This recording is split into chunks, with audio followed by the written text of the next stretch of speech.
ભારે વરસાદથી 1000 વર્ષ જૂના ગઢને નુકસાન પહોંચ્યું છે। સદનસીબે દુર્ઘટનામાં કોઈ પણ જાનહાનિ નથી થઈ। પુરાતત્વ વિભાગ અને તંત્ર સામે પણ અનેક સવાલો ઉઠ્યા છે। લોકો દ્વારા અનેકવાર રજૂઆત કરવા છતાં તેની સાર સંભાળ ના રાખવામાં આવતા પહેલા જ વરસાદમાં આ વઢવાણનો ગઢ ધરાશાયી થયો। વરસાદ એ થમી ચૂક્યો છે, પણ વરસાદી પાણી હજુ પણ અંડરપાસમાં ભરાયેલા છે। તેના કારણે વાહન વ્યવહાર છે તે બંધ કરવો પડ્યો છે। જો વાત કરવામાં આવે તો તંત્ર દ્વારા લોકોને સાવચેત રહેવા માટે સૂચના આપવામાં આવી છે।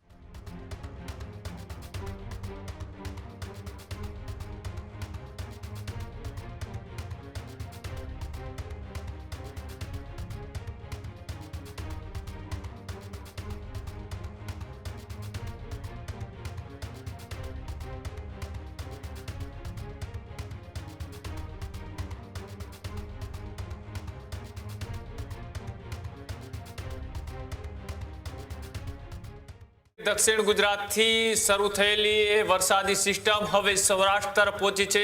સૌરાષ્ટ્રના સુરેન્દ્રનગરના વઢવાણનો ઐતિહાસિક ગઢ પણ તૂટ્યો છે। ભારે વરસાદથી 1000 વર્ષ જૂના ગઢને નુકસાન પહોંચ્યું છે। ધોળીપુર નજીક ગઢની દિવાલ ધરાશય થઈ છે। વરસાદ બાદ ઐતિહાસિક વારસાને પણ મોટું નુકસાન થયું છે। સદનસીબે દુર્ઘટનામાં કોઈ પણ જાનહાનિ નથી થઈ। ગઢ તૂટતા વઢવાણ વાસીઓમાં પણ ભારે રોષ છે। પુરાતત્વ વિભાગ અને તંત્ર સામે પણ અનેક સવાલો ઉઠ્યા છે। ગઢના રિનોવેશનની માંગ વારંવાર કરવામાં આવી હતી, છતાં કાર્યવાહી નહીં કર્યાના પણ લોકોએ આક્ષેપ કર્યા છે। બેદરકારીના કારણે ઐતિહાસિક ધરોહર ખંડિત થઈ હોવાના પણ અત્યારે સવાલો ઉઠી રહ્યા છે। બેદરકારીના કારણે ઐતિહાસિક ધરોહર ખંડિત થઈ હોવાના સવાલો ઉઠતા ભારે વરસાદે વઢવાણના વારસાને પણ પહોંચાડ્યું છે નુકસાન। જૂનાગઢની દિવાલ તૂટતા લોકોમાં અત્યારે હાલ ચિંતા છે। ઐતિહાસિક સ્થળની જાળવણી માટે પણ અત્યારે હાલ પ્રશ્નાચિહ્ન છે। વઢવાણમાં આવેલ ઐતિહાસિક ગઢ ધરાશાયી થયો છે। મહાનગરપાલિકા બન્યા બાદ લોકો દ્વારા અનેકવાર રજૂઆત કરવા છતાં તેની સાર સંભાળ ના રાખવામાં આવતા પહેલા જ વરસાદમાં આ વઢવાણનો ગઢ ધરાશાયી થયો છે અને મોટી જાનહાનિ ટળી છે। વહેલી સવારમાં આ ગઢ કોઈ ના હોય ત્યારે ગઢ પડ્યો હતો, તેથી જાનહાનિ ટળી હતી અને આ ગઢ પડતા લોકોમાં નારાજગી જોવા મળી છે। સુરેન્દ્રનગરની અનેક સોસાયટીઓમાં પાણી ભરાયા છે, તો ભારે વરસાદથી જનજીવન પણ પ્રભાવિત બન્યું છે। નીચાણવાળા વિસ્તારમાં જળબંબાકારની સ્થિતિ છે, તો અંડરબ્રિજ બંધ થતા લોકોને હાલાકીનો સામનો કરવો પડી રહ્યો છે।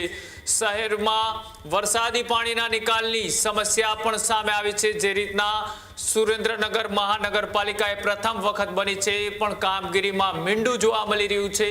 જે રીતના આ પહેલા જ વરસાદની અંદર સુરેન્દ્રનગરના પ્રી મોન્સૂન કામગીરીની પણ પોલ ખુલી છે। શહેરના 2 મુખ્ય અંડરપાસ કે જે અત્યારે હાલ બંધ કરવાની ફરજ પડી છે। વરસાદ એ થમી ચૂક્યો છે, પણ વરસાદી પાણી હજુ પણ અંડરપાસમાં ભરાયેલા છે। તેના કારણે વાહન વ્યવહાર છે તે બંધ કરવો પડ્યો છે। પોલીસે બંદોબસ્ત ગોઠવી તમામ લોકોને ત્યાંથી પસાર ન થવા માટેની અપીલ કરવામાં આવી રહી છે। જે અંડરપાસ છે તે અંડરપાસ અત્યારે જોખમી બન્યો છે, ત્યારે અત્યારે કેવી સમસ્યા છે સુરેન્દ્રનગરની, આવો જોઈએ। સુરેન્દ્રનગર જિલ્લામાં ગત મોડી રાતથી સુરેન્દ્રનગરમાં અવિરત વરસાદ આવી રહ્યો છે। ત્યારે જો વાત કરવામાં આવે તો સુરેન્દ્રનગરના અનેક વિસ્તારોમાં પાણીમાં ગરકાવ થયા છે। જો વાત કરવામાં આવે તો સુરેન્દ્રનગરના અંડરબ્રિજમાં 2 અંડરબ્રિજમાં પાણી ભરાયા છે અને અંડરબ્રિજમાં પાણી ભરાતા વાહન ચાલકોને મુશ્કેલી પડી રહી છે। જો વાત કરવામાં આવે તો તંત્ર દ્વારા લોકોને સાવચેત રહેવા માટે સૂચના આપવામાં આવી છે અને અંડરબ્રિજના બંને બાજુ પોલીસ બંદોબસ્ત ગોઠવવામાં આવ્યો છે। કોઈને વાહન ન કાઢવા માટે અપીલ કરવામાં આવી છે અને પાણી કાઢવાની કામગીરી શરૂ છે। Sajil Belim, news room, Surendranagar.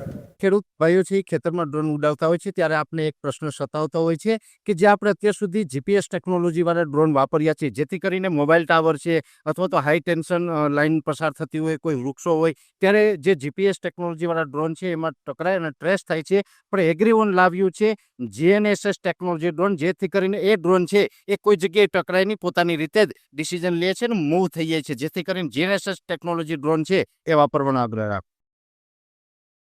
હજુ સુધી તમે અમારી ચેનલને સબસ્ક્રાઇબ નથી કરી તો અત્યારે જ ન્યૂઝરૂમ ગુજરાતને સબસ્ક્રાઇબ કરો, ફેસબુક અને ઇન્સ્ટાગ્રામ પર ફોલો કરો।